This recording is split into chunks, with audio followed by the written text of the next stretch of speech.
गजा war के हवाले से इजराइल के जो भी फैसले हैं, जो भी डिसीजन है, ये वहां पर एक वॉर कैबिनेट बनी हुई है, वो लोग ले रहे थे डिसीजन सारे के सारे। यानी यही बैठ के फैसला कर रहे थे। कुछ लोग थे उस वॉर कैबिनेट के अंदर, 6 लोग थे। ये 6 लोग बैठ के, उसके अंदर नेतन्याहू भी था, उसके अंदर यो गालैंड जो कि डिफेंस मिनिस्टर है ये भी था, उसके अंदर बेनी गांट्स भी था और कुछ ऑब्जर्वर्स भी थे। तो ये 6 लोग बैठकर तो गजा वॉर के फैसले ले रहे थे। अब हुआ ये है आज कि ये वॉर कैबिनेट हो गई है कोलैप्स।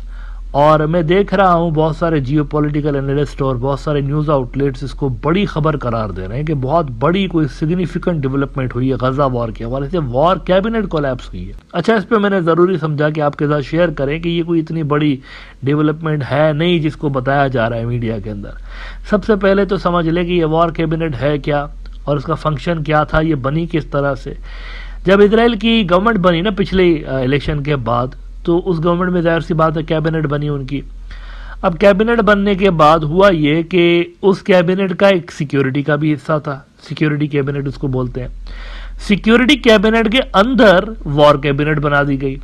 अब समझ रहे हैं, इस तरह से सेटअप बना हुआ है। एक वॉर कैबिनेट है, उसके ऊपर सिक्योरिटी कैबिनेट है, उसके ऊपर वो बाकी की किचन कैबिनेट है, और उसके ऊपर फिर ये सारा गवर्नमेंट का जो निज़ाम है उसी पे डिपेंड करता है, और गजा वॉर भी उसी पे डिपेंड करती है। लेकिन ये जो वॉर कैबिनेट है ये पावरफुल थी और ये जो फैसले लेते थे वो इम्प्लीमेंट होते थे। तो इनके बाद फैसले ऐसे भी थे जो कि बाकी की कैबिनेट को जिन पे एतराज होता था। आप अक्सर सुनते होंगे कि बिन गवेर ने ये कह दिया, हार्डलाइनर मिनिस्टर जो है, और स्मोट्रिच ने ये कह दिया, वो कह रहे हैं कि जाकर घुस जाओ, तोड़ दो, फोड़ दो। ये बिन गवेर और स्मोट्रिच जो है ये नेतन्याहू के इत्तेहादी ज़रूर हैं लेकिन वॉर कैबिनेट का हिस्सा नहीं थे। तो इसलिए इसके बहुत सारे फैसलों पर तनकीद भी होती रही। तो इसका कोलैप्स होना इतनी ज़्यादा सिग्निफिकेंट बात इसलिए नहीं है क्योंकि इससे कोई फ़र्क गवर्नमेंट के ऊपर नहीं पड़ेगा। मतलब ये कोई ऐसा नहीं है कि वॉर कैबिनेट कोलैप्स होगी तो नेतन्याहू घर जा रहा है, ऐसा नहीं है। नेतन्याहू की गवर्नमेंट अपनी जगह पर मौजूद है as it is. War cabinet के कोलैप्स होने का मतलब यह है कि चीज़ें अब दोबारा से वहाँ पर ही पहुँच गई हैं नेतन्याहू की गवर्नमेंट के लिए जहाँ पर ये 7 अक्टूबर 2023 से पहले थी, जंग शुरू होने से पहले। और इस वक्त जो है पुराना वो जो सिस्टम था कैबिनेट का वो यहाँ पर रिवाइव हो गया है। अब ये जो स्मोट्रिच और बिन गवेर, ये जो हार्डलाइनर नेतन्याहू के इत्तेहादी थे, इनके लिए ये अच्छी न्यूज़ है क्योंकि वो चाह रहे थे कि ये वॉर कैबिनेट रहे ना। उनको लग रहा था ये बहुत सॉफ्ट हो रहे हैं बाज़ मकामात पे, जैसे गजा वॉर के अंदर ये कह रहे थे कि जाकर सेटलमेंट्स बनाए गजा में, तो वॉर कैबिनेट मना कर रही थी। ये चाह रहे थे कि लेबनान का कुछ इलाका हम ऑक्यूपाई कर लें, तो वॉर कैबिनेट मना कर रही थी। अब इसके बाद ये हुआ कि इन दोनों ने, ये जो दोनों नेतन्याहू के इत्तेहादी हैं जिनके बिना नेतन्याहू का गुजारा नहीं है, वैसे ये भी बता दूं 120 सीटें होती हैं वहाँ की पार्लियामेंट में इजराइल की में, उसमें से 61 चाहिए होती हैं गवर्नमेंट बनाने के लिए। नेतन्याहू के पास रिक्वायर्ड मेजॉरिटी नहीं है।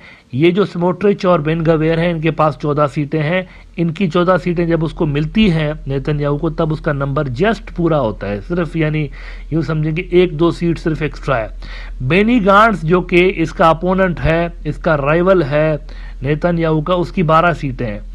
तो वो उसके गवर्नमेंट में वैसे भी नहीं है, और अगर उसके गवर्नमेंट में आ भी जाता, थोड़ा सा लिबरल सेक्युलर है ये वाला बंदा बेनी गांट्स, अगर उसकी गवर्नमेंट में आ भी जाता नेतन्याहू के में, तो रिक्वायर्ड नंबर पूरे नहीं हो रहे थे। यानी कि जो किंग मेकर है असल में इस गवर्नमेंट के अंदर मौजूदा जो इजरायली गवर्नमेंट है वो ये है हार्डलाइनर्स वहाँ के, इतमर बिन गवेर और स्मोट्रिच।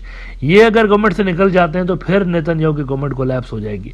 वॉर गवर्नमेंट का कोलैप्स होना है सच कोई बड़ी बात नहीं है, ये खुद ही नेतन्याहू ने क्रिएट की थी। सिक्योरिटी कैबिनेट के अंदर एक और कैबिनेट इसने क्रिएट कर ली थी जो कि पावरफुल भी थी। तो this is not a big issue असल में।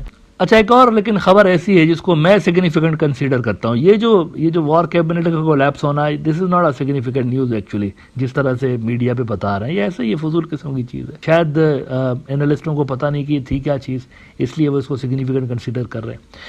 सिग्निफिकेंट चीज़ क्या है जो आज रिपोर्ट हुई है मीडिया में, इजरायली मीडिया में, वो ज़रा आपके साथ शेयर करता हूँ। वो चीज़ ये है, नरेंद्र मोदी के दौर में इजराइल और इंडिया के जो डिफेंस टाइज हैं वो बहुत ज़्यादा डीप हो चुके हैं, मतलब ज़रूरत से कुछ ज़्यादा ही डीप हो चुके हैं। फिगर्स सामने आई हैं, लेटेस्ट फिगर्स जो सामने आई हैं वो फिगर्स बता रही हैं कि ये जो 2023 का साल गुजरा है इसके अंदर रिकॉर्ड एक्सपोर्ट हुई है इजराइल की, जो डिफेंस की प्रोडक्ट्स हैं उनके रिकॉर्ड एक्सपोर्ट हुई है। सारे पिछले रिकॉर्ड तोड़ दिए उन्होंने। इसकी वजह इंडिया है असल में।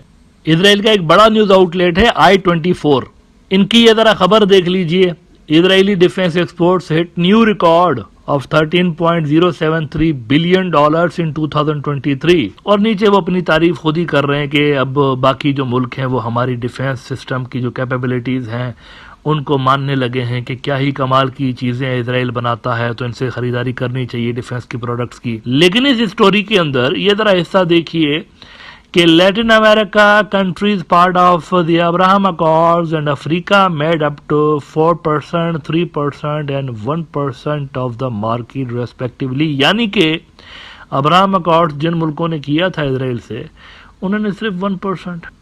बातें तो बड़ी बड़ी की जा रही थी, अब्राहम अकॉर्ड होगा तो सिक्योरिटी के मामले में इजराइल का इतना फायदा हो जाएगा और इतनी ज्यादा एक्सपोर्ट बढ़ेगी, इतना ज्यादा ट्रेड बढ़ेगा। ये क्या है, 1% सिर्फ।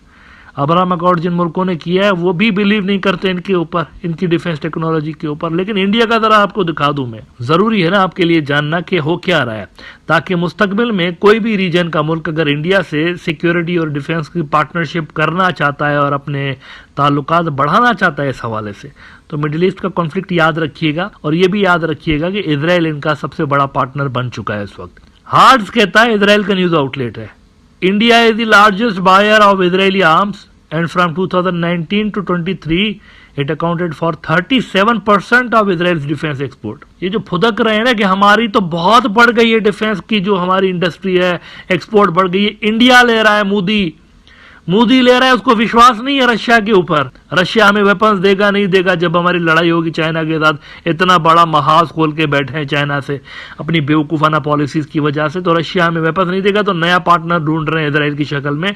तो इन्होंने खरीदारी बढ़ाई हुई है, इंडिया का नया फैक्टर ऐड हो गया है। पहले भी इंडिया लेता था इनसे, लेकिन इतने ज्यादा नहीं लेता था। अब मोदी ने वो सारा जो पिछला सिस्टम बना हुआ था डिफेंस का, वो दपड़दूज कर दिया है, तहस नहस करके रख दिया है। लिहाजा हमारे रीजन के अंदर जो भी मुल्क, मतलब मैं देख रहा हूँ बहुत सारे मुल्क हैं ऐसे जो कि कंसीडर कर रहे थे कि जी इंडिया से जो है वो डिफेंस की टाइज बढ़ाने चाहिए।